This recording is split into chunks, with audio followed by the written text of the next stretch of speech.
మహేష్ కుమార్ గౌడ్ పార్టీలో కీలక మార్పులు తేవాలని భావిస్తున్నారా? అందులో భాగంగా కీలక సమావేశం నిర్వహిస్తున్నారా? క్షేత్రస్థాయిలో పార్టీ బలోపేతం కోసం ఈ సమీక్షలు ఎంతవరకు కలిసి వస్తాయి? కొత్త బాస్ ప్రణాళికల వెనుక రహస్యం అదేనా? తెలుసుకోవాలంటే బాస్ ది స్టోరీ.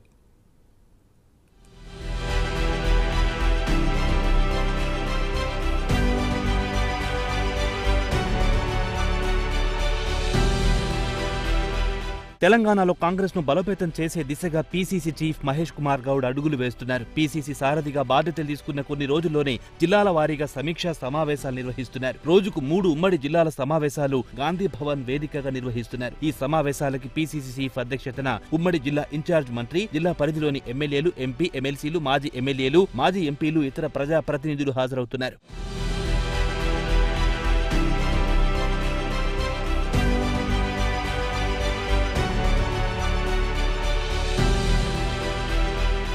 అయితే ఒక్కో రోజు 3 ఉమ్మడి జిల్లాల వారీగా 3 రోజులు నిర్వహించి చివరికి హైదరాబాద్ జిల్లాల సమీక్షా సమావేశాలు నిర్వహిస్తారు. ఇప్పటికే వరంగల్, కరీంనగర్, నిజామాబాద్ జిల్లా సమీక్షా సమావేశాలు వరుసగా నిర్వహించారు. పీసీసీ అధ్యక్షతన జరిగిన ఈ సమావేశానికి ఆ జిల్లాకి సంబంధించిన మంత్రులు, ఇన్ఛార్జ్ మంత్రులు పాల్గొన్నారు. అదేవిధంగా ఆ జిల్లాలోని ఎమ్మెల్యేలు, ఎమ్మెల్సీలు, పలువురు నేతలు పాల్గొన్నారు. దీంతో ఓవైపు పార్టీపై తన పట్టు నిలుపుకోవడమే కాకుండా క్షేత్రస్థాయిలో పార్టీని ఎలా బలోపేతం చేయాలో సమాలోచనలు చేస్తున్నారు మహేష్ కుమార్ గౌడ్.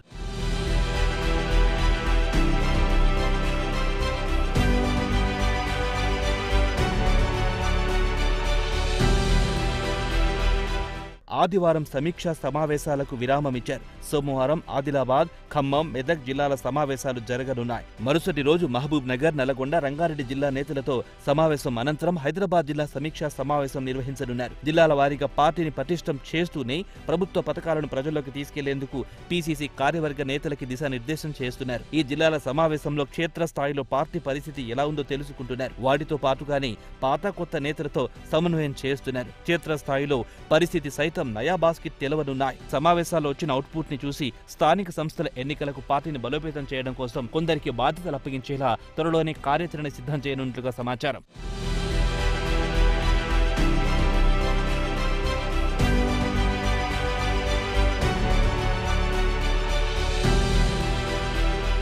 గత అసెంబ్లీ, పార్లమెంట్ ఎన్నికల్లో కాంగ్రెస్ ఓటమి పాలైన నియోజకవర్గాల మీద ప్రత్యేక ఫోకస్ పెట్టాలని పార్టీ భావించినట్లు తెలుస్తోంది. దీంతో ఆయా నియోజకవర్గాలలో పోటీ చేసి ఓటమి పాలైన అభ్యర్థులను సైతం ఈ సమావేశాల్లో పాల్గొన్నారు. ఆయా నియోజకవర్గాల్లో పార్టీ బలోపేతం దిశగా ఈ సమావేశాల్లో కీలక నిర్ణయం తీసుకున్నట్లు తెలుస్తోంది. గత ప్రభుత్వం హయాంలో దాదాపు అన్ని స్థానిక సంస్థల్లో ప్రజాప్రతినిధులు బీఆర్ఎస్ పార్టీకి చెందిన వారే ఉన్నారు. దీంతో పార్టీని క్షేత్రస్థాయి నుంచి బలోపేతం చేయకపోతే స్థానిక సంస్థల ఎన్నికల్లో ఎదురుదెబ్బ తగిలే అవకాశం ఉందని పార్టీ భావిస్తుంది. అందుకే నేతలందరినీ ఐక్యం చేస్తూనే గ్రౌండ్ లెవెల్లో పార్టీ బలోపేతం చేయాలని చూస్తున్నారు నూతన పీసీసీ చీఫ్.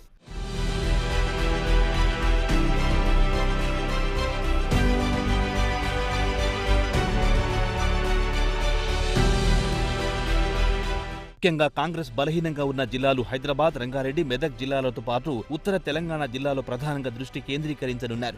ఉత్తర తెలంగాణలో గులాబీ, కాషాయ పార్టీలు బలంగా ఉన్నాయి. గత 10 ఏళ్లలో ఈ జిల్లాల్లో కాంగ్రెస్ పట్టు సాధించేందుకు ఎన్ని ప్రయత్నాలు చేసినా అది సాధ్యపడలేదు. ఆయా జిల్లాలో కాంగ్రెస్ ను ముందుని నడిపించే బలమైన నేతలు పార్టీకి కరువయ్యారు. ప్రత్యేక రాష్ట్ర ఏర్పాటు అనంతరం కాంగ్రెస్ లోని ఆయా జిల్లాల్లో ఉన్న బలమైన నేతలు ఇతర పార్టీల వైపు వెళ్లడంతో పార్టీ బలహీనంగా మారింది. మరోవైపు గ్రేటర్ హైదరాబాద్ లో పార్టీని బలోపేతం చేసి మేయర్ పీఠం దక్కించుకుని పార్టీకి పూర్వ వైభవం తేవాలని భావిస్తున్నారు.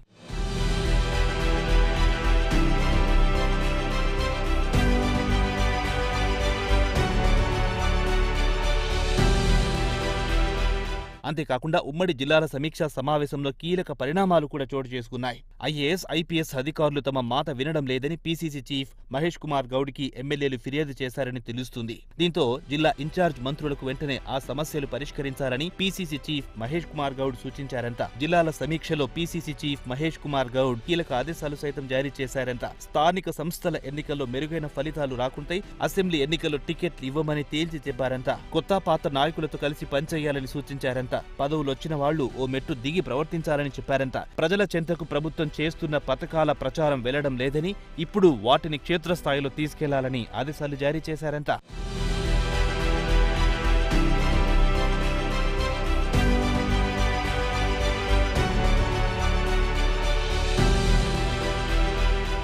మహేష్ కుమార్ గౌడ్ చేస్తున్న జిల్లాల సమీక్షా సమావేశాలతో పార్టీ బలోపేతం, ప్రభుత్వ పథకాలను ప్రజలకు తీసుకెళ్లడం లాంటి పీసీసీ కార్యాచరణ ఎంతవరకు సక్సెస్ అవుతుందో చూడాలి మరి.